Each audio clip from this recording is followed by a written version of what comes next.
Hello plant people, how are you guys doing? If you're new around here, my name is Ashley and I'm a soil scientist. On this channel I like to take that science and apply it to all things plants. So if you like the sounds of that, be sure to hit that subscribe button down below, give this video a thumbs up and join our awesome crew because that is exactly what they are. And this video is another part of the series all about soil amendments. And in this video we're talking about vermiculite.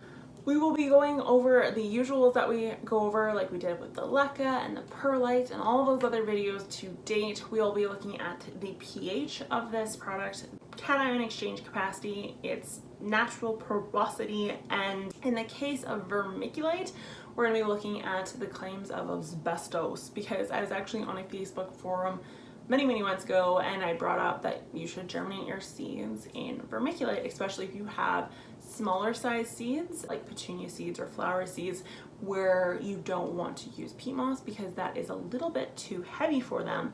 And someone actually replied with, "You can't use vermiculite, that's asbestos." So that we will go over exactly what happened there and why some people may think that. Vermiculite, like the perlite, is actually not created equally. There is the smaller size vermiculite that isn't as accordion, and then there is the more accordion stuff. And in my opinion, I like the fuller, fluffer, plumper vermiculite compared to the stuff that is smaller. So on the Amazon store link down below, it is going to take you to the vermiculite that I like, that I find to be the larger size, and not the vermiculite that is kind of crushed up and smaller. I find that not only is the water holding capacity of the crushed up stuff too high, but just the air exchange, natural gas exchange is much too low. So you do want to go with the larger size vermiculite. So what exactly is vermiculite? Well, it is a hydrous phyllosilicate mineral, and it is again heated up to make this beautiful kind of fool's gold looking product. They kind of look like stacked up sheets. And because of what has happened with the heating and stuff, it is low in organic material, but is high in water holding capacity. The cation exchange capacity is drastically higher in vermiculite compared to perlite. It is 100 to 150 milliequivalents per 100 grams. Meaning it's really good at holding on to nutrients. It is a really good seed starter because it will hold on to nutrients. It's also really good at starting cuttings because it holds on to nutrients. If we remember the perlite video, which only gave us the measure of 3 compared to 100 to 150, that is ginormous difference when it comes to its ability to deliver nutrients to our plant roots. pH is neutral, so if you do add it to your potting soil or wherever, it's not going to affect your potting soil. Make sure it's going to leave it at that measure of 7. Like I said, it's great for germination and it's great for propagation, mostly because of the balance between water holding capacity, the cation exchange capacity, and also its airiness. However, it is also, because it's so good at grabbing onto water, is really good for bulb storage, whether that be garlic or onions or potatoes, all the way to actual bulbs that you had to bring in for the year. So that is a fun fact about the vermiculite. So when would you use it? Well, you'd throw in vermiculite to a sandy soil if you wanted to maintain more moisture. You would add it to a potting soil if you wanted to add aeration. Now, it's not going to add much aeration. I find it actually does or performs best in a bark type potting soil. So if you have it in something like orchid or something of that nature, it's going to perform very well, and it's actually going to give you an edge up when it comes to orchids. It has a higher cation exchange capacity and higher nutrient holding capacity than something like sphagnum moss does, which we will talk about in another video, but it has similar water holding capacity as sphagnum moss. So it is a balance between the two, but in my opinion, it's really great in that scenario. So it sounds hunky-dory. It drains really well, but holds moisture to a point. It can be used in sandy soil, it can be used in regular potting soil, and it's an absolute miracle worker in any sort of bark or aeroid scenario for delivering nutrients, giving you just an extra leg up compared to something like bark or sphagnum moss.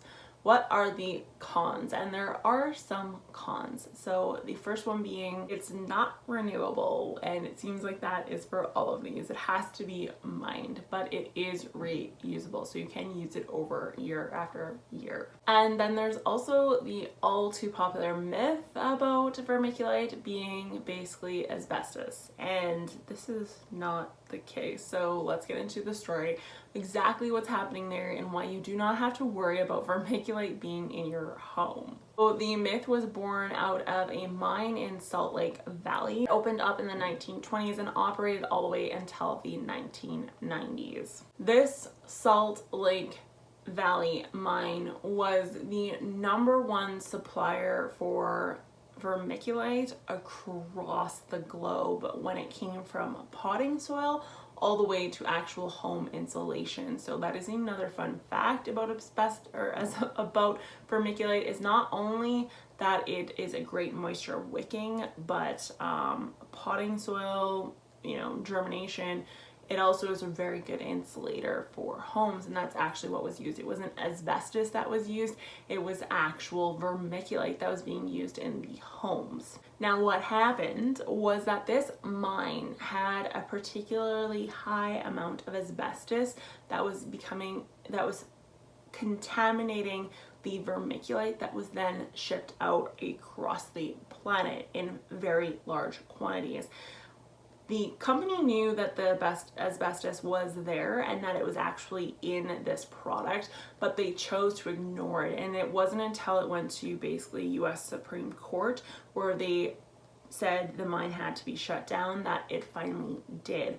However, it did affect the narrative across the board for all of other mines when it came to vermiculite.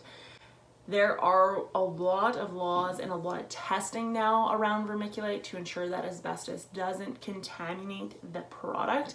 And there are some very severe, heavy-handed tickets and fines that come out if it is discovered that asbestos is in any of the products mined from any sort of insulating or any sort of product of that nature. It is important to remember that vermiculite in particular had a high affinity for the asbestos and that Salt Lake Valley mine due to, again, its cation exchange capacity, its ability to just hold on to things in general, its format, how it works, how it looks, if you've ever seen it before. And so that is mostly the reason behind the asbestos vermiculite scare. This is not asbestos laden. If you have a bag from the 90s, I'm pretty confident it's hugely dried out and completely useless at this point. If you do have a bag, throw it in the garbage, but I doubt you do. If you're buying vermiculite in this day and age, it does not have any asbestos in it. That I can promise. So in summary, it is a great product to use if you are starting very small seeds. It actually works very well compared to something like a peat moss pallet or the Jiffy Pods, especially if we're talking flower type seeds. So you know how tiny petunia seeds or snapdragon seeds can be.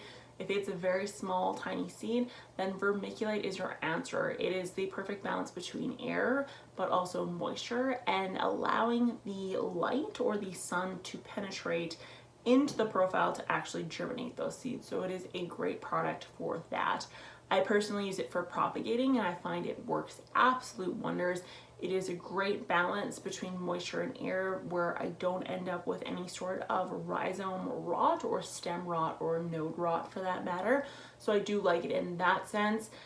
I don't mix it into my potting soil mostly because I don't really need it. However, if I'm doing a bark mixture for an orchid or an aroid of some sort and I'm not using any potting soil in that mix, I'm using like a sphagnum bark mix, I will throw vermiculite in there, and that is maybe more so my soil scientist brain coming out.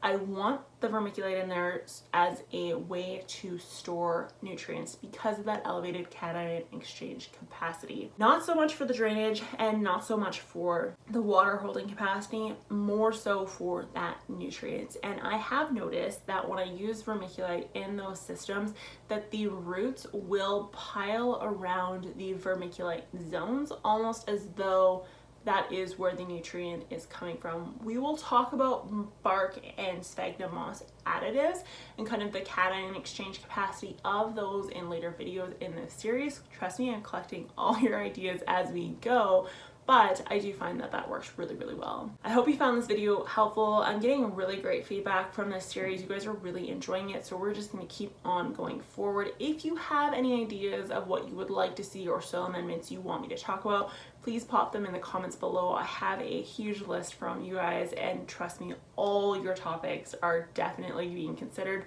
There are some really awesome ones out there, and you guys know who you are. I want to thank you so much for all your comments, all your likes, and for subscribing. We have officially hit 4,000 subscribers. That is wild, considering less than 6 months ago we decided to really buckle up and pull up our bootstraps on this channel.